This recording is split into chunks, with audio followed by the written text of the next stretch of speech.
जय हिंद दोस्तों आखिर इजराइल और ईरान जैसे मजबूत देशों में से कौन सा देश सबसे शक्तिशाली देश है। तो दोस्तों इजराइल की जो ताकत है वह इसकी तकनीकी बहुत ही मजबूत है और अमेरिका का समर्थन हमेशा से रहा है। और इजराइल की सटीक हमलों की क्षमता पूर्ण रूप से जानकारी रखते हैं, जबकि दोस्तों ईरान की ताकत इसकी विशाल जनशक्ति है और क्षेत्रीय प्रॉक्सी नेटवर्क भी है। और सबसे ज्यादा चौंकाने वाली बात यह है कि इनकी युद्ध रणनीतियों में से एक है। और दोस्तों इसीलिए दोनों देश ईरान और इजराइल एक दूसरे पर भीषण मिसाइल हमले कर रहे हैं। दोस्तों नमस्कार प्रणाम, आप सभी देख रहे हैं स्टोरी वाइज और मैं हूं चंदन। दोस्तों इस तरह के वीडियो देखने के लिए हमारे चैनल को जरूर सब्सक्राइब कीजिए ताकि जब भी कोई वीडियो डालें तो आपके पास तुरंत पहुंच जाए। अब दोस्तों सवाल यह है कि क्या आखिर इजराइल और ईरान के खिलाफ इतनी भीषण लड़ाई क्यों चल रही है। तो दोस्तों इजराइल और ईरान को मध्य पूर्व स्थिरता के लिए एक खतरनाक माना जाता है और इजराइल ने हथियारों और हवाई हमलों में ईरान की संपत्तियों को सटीक निशाना बनाया है। और यही धीरे धीरे 2025 में शत्रुता सशस्त्र संघर्ष में बदल गई। अच्छा दोस्तों बहुत सारे लोगों का यह सवाल है कि आखिर कौन देश मजबूत है, ईरान या इजराइल। तो दोस्तों कुछ कहा नहीं जा सकता, क्योंकि कभी भी अपने दुश्मन को किसी से कमजोर नहीं समझना चाहिए। अब दोस्तों सवाल यह है कि ईरान के पास एक बहुत बड़ी अस्थायी सेना है, लेकिन वह अब सिर्फ प्रॉक्सी और अंडर कवर ऑपरेशन पर ही निर्भर है, जिससे हाल ही के महीनों में अमेरिका और इजराइल की कार्रवाइयों ने बुरी तरह से अक्षम कर दिया है। और दोस्तों इसी बीच इजराइल ने अपने छल कपट और मजबूती नियमित रूप से जमीनी और वायु सेना दोनों पर निर्भर है, जो इस क्षेत्र में बहुत ही बेजोड़ तरीके से लड़ने में सक्षम है। दोस्तों क्या ईरान एक शक्तिशाली देश है? तो दोस्तों जानकारों के अनुसार सुनने में यह आ रहा है कि ईरान भी परमाणु बम बनाने में सक्षम हो गया है। और दोस्तों विशेषज्ञों का मानना यह है कि ईरान के क्रूज और बैलिस्टिक मिसाइलों के भंडार में और मध्य पूर्व क्षेत्र में किसी भी लक्ष्य को भेदने की क्षमता और सीमा है। लेकिन दोस्तों अमेरिकी राष्ट्रीय खुफिया निदेशक के कार्यालय के अनुसार ईरान इस क्षेत्र में सबसे अधिक संख्या में बैलिस्टिक मिसाइलों से भरपूर लैस है। अब दोस्तों बात करते हैं कि क्या ईरान देश जो है वह इजराइल से ज्यादा अमीर है। तो ऐसा बिल्कुल नहीं है दोस्तों क्योंकि ईरानी की आबादी करीब 89 बिलियन है, जबकि वहीं अगर देखा जाए तो इजराइल की आबादी लगभग 9.8 मिलियन है। इसके बावजूद इजराइल की कुल जीडीपी लगभग 510 अरब डॉलर है और जबकि वहीं ईरान की कुल जीडीपी लगभग 402 अरब डॉलर की अर्थव्यवस्था से अधिक है। अच्छा दोस्तों सोचने वाली बात यह है कि आखिर युद्ध किसने शुरू किया, इजराइल या ईरान। तो दोस्तों इजराइल युद्ध ईरान और इजराइल के बीच चल रहा है। सशस्त्र संघर्ष है जो 13 जून 2025 को शुरू हुआ, क्योंकि जब इजराइल ने प्रमुख सैन्य और परमाणु सुविधाओं को निशाना बनाते हुए एक आश्चर्यजनक हमला कर दिया, जिसको लेकर के ईरान की परमाणु महत्वाकांक्षाओं और आर्थिक प्रतिबंधों में ढील पर ईरान और संयुक्त राज्य अमेरिका के बीच में कुछ बातों को लेकर के बाधा आने लगा और उसी बाधा को लेकर के युद्ध आगे की तरफ बढ़ गए। दोस्तों बहुत सारे लोगों के मन में बार बार एक सवाल आ रहा है कि क्या सच में ईरान के पास परमाणु हथियार हैं या नहीं।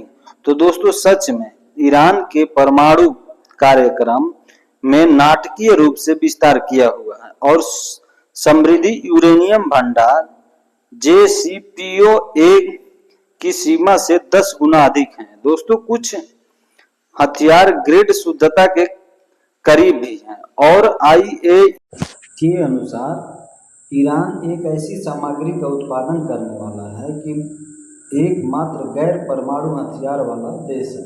अब दोस्तों बात करते हैं कि क्या इजराइल के पास भी परमाणु हथियार हैं।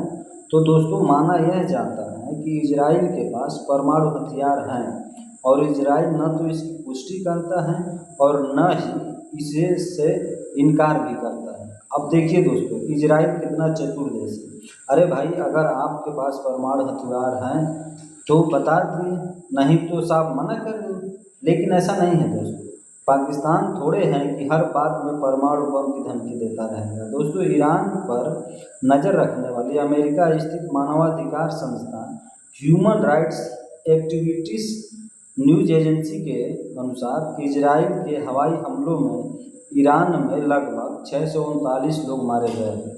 अब दोस्तों बात करते हैं कि प्रेजेंट टाइम यानी 2025 में दुनिया की सबसे अधिक सैन्य शक्ति किसके पास है। तो दोस्तों वैश्विक सैन्य पदानुक्रम में भारत ने लगातार चौथी सबसे शक्तिशाली सैन्य शक्ति के रूप में अपनी स्थिति को एकदम सुरक्षित रखा है और संयुक्त राज्य अमेरिका सबसे पहले स्थान पर है, जिसे सैन्य शक्ति का प्रतीक भी माना जाता है। जबकि दोस्तों 2025 की रैंकिंग में रूस और चीन अमेरिका से बहुत पीछे हैं। अच्छा दोस्तों, ईरान की सैन्य ताकत क्या है। तो दोस्तों ईरान मध्य पूर्व में एक प्रमुख सैन्य शक्ति है, जिसके सेना, नौसेना, वायुसेना और Islamic revolutionary guard corps IRGC में अनुमानित 5,34,000 सक्रिय कर्मचारी है। और ऑनलाइन सैन्य ranking website global fire power index ने ईरान को दुनिया में 13वें स्थान पर रखा है। मतलब 136 देशों में से 13वें स्थान पर ईरान को रखा गया है। अच्छा दोस्तों, क्या सच है कि इजराइल एक ताकतवर देश आज भी है। तो दोस्तों इजराइल देश की कुल जनसंख्या के में से 1.7 लाख सक्रिय और 4 लाख रिजर्व सेना है। और यही नहीं दोस्तों, इजराइल में सैनिकों ने कई देशों में युद्ध करने के चलते वहाँ के सैनिकों ने बहुत सारे अनुभव इकट्ठा कर चुके हैं। और इजराइल के पास अत्याधुनिक मिसाइल डिफेंस सिस्टम है, जिसमें आयरन डोम, डेविड्स स्लिंग और एरो 3 भी शामिल हैं। दोस्तों अब सवाल यह है कि क्या इजराइल देश को परमाणु हथियार रखने की इजाज़त है। तो नहीं, तो क्यों नहीं रखने का इजाज़त है, आइए हम आप सभी को बताते हैं। देखिए दोस्तों, इजराइल के पास परमाणु हथियार हैं। हालांकि इजराइल देश ने अपनी रणनीति स्पष्टता की नीति के तहत कभी इसकी पुष्टि या खंडन नहीं करता है। और 1950 के दशक से विकसित यह रेगिस्तान के बीच में डिमोना में स्थित है। और इजराइल ने कभी भी दुनिया की परमाणु अप्रसार संधि NPT पर हस्ताक्षर नहीं किए हैं, इसलिए दुनिया के नज़रों में परमाणु हथियार नहीं रख सकते हैं। अच्छा दोस्तों, इजराइल सबसे ज़्यादा किसका कट्टर दुश्मन है। तो दोस्तों ईरान और इजराइल के पिछले कुछ दशकों से दुश्मनी चली आ रही है और ईरान कहता है कि वह इजराइल को दुनिया के नक्शों से मिटा देना चाहता है और उसे ख़त्म करने की धमकी भी देता है। और वहीं दोस्तों इजराइल ईरान को अपना सबसे बड़ा और ख़तरनाक दुश्मन मानता है। अब दोस्तों बात करते हैं कि आखिर ऐसा कौन कौन देश हैं जिसके पास परमाणु हथियार हैं। तो ऐसे 7 देश हैं जिनके पास परमाणु हथियार हैं। वैसे तो दोस्तों 9 देशों के पास परमाणु हथियार है। संयुक्त राज्य अमेरिका, रूस, फ्रांस, चीन, United kingdom, Pakistan, Bharat, Israel और उत्तर कोरिया। दोस्तों आज तक इजराइल देश पर कितने देशों ने हमला किया। तो दोस्तों 1948 में अरब और इजराइल का युद्ध, और उस दिन मिस्र, लेबनान, सीरिया, जॉर्डन और इराक की सेनाओं ने उस क्षेत्र पर आक्रमण किया, जो अभी भी ब्रिटिश मैंडेट बनना बंद हुआ था, जिससे 1948 के अरब इजराइल युद्ध की शुरुआत को चिन्हित किया गया है। देखिए दोस्तों, ईरान में यहूदी का इतिहास की शुरुआत अगर देखा जाए तो बाइबिल के अंतिम समय में से होती है।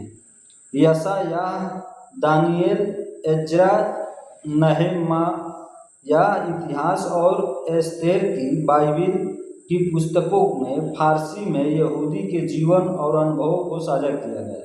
देखिए दोस्तों, एजरा की पुस्तक में फारसी राजा साइरस महान को यहूदियों को यरूशलेम लौटने और उनके मंदिर को पुनः निर्माण करने की अनुमति देने और सक्षम बनाने का श्रेय दिया जाता है। और इसका पुनः निर्माण साइरस, डेरियस और फारस के राजा अर्थछत्र के आदेश के अनुसार किया गया था, क्योंकि ऐसा कहा जाता है कि यह 6वीं शताब्दी ईसा पूर्व के अंत में हुआ था और उस समय तक फारस में एक अच्छी तरह से स्थापित और प्रभावशाली यहूदी समुदाय था। और दोस्तों, फारसी यहूदी आज के ईरान के क्षेत्रों में 2700 से अधिक वर्षों से रह रहे हैं। और जब से पहला यहूदी प्रवास हुआ, जब सालम नेसरवी ने 722 ईस्वी पूर्व इजराइल के उत्तरी साम्राज्य पर विजय प्राप्त की और इजराइलियों को खुरासान में बंदी बना लिया। और दोस्तों, 586 ईस्वी पूर्व में बाबिलोनियों ने यहूदियों की बड़ी आबादी को यहूदिया से बाबिलोन में की कैद में खदेड़ दिया और प्राचीन फारस में प्रवास करने वाले यहूदी ज़्यादातर अपने समुदाय में ही रहते थे। दोस्तों, यहूदी बाइबिल को केतुबिम द्वितीय इतिहास में साइरस के आदेश के साथ प्राप्त होता है, जिसके तहत निर्वासितों को बाबिलोन से वादा किए गए देशों में वापस भेजा गया। साथ ही मंदिर के पुनः निर्माण का आदेश भी दिया गया। दोस्तों, अगर आप सभी को हमारी वीडियो अच्छी लगी है तो एक लाइक तो बनता है दोस्तों, और चैनल को ज़रूर सब्सक्राइब कीजिएगा ताकि जब भी कोई वीडियो डाले तो आपके पास तुरंत पहुंच जाए। बाकी दोस्तों, ईरान और इजराइल की भीषण युद्ध को लेकर के आप सभी के मन में क्या राय है, आप लोग कमेंट करके ज़रूर बताइएगा, क्योंकि आप सभी का एक एक कमेंट हमारे लिए बहुत महत्वपूर्ण है। बाकी दोस्तों, इस वीडियो को अपने दोस्तों रिश्तेदारों में शेयर करना बिल्कुल मत भूलिएगा। नमस्कार, प्रणाम, जय हिंद, जय भारत।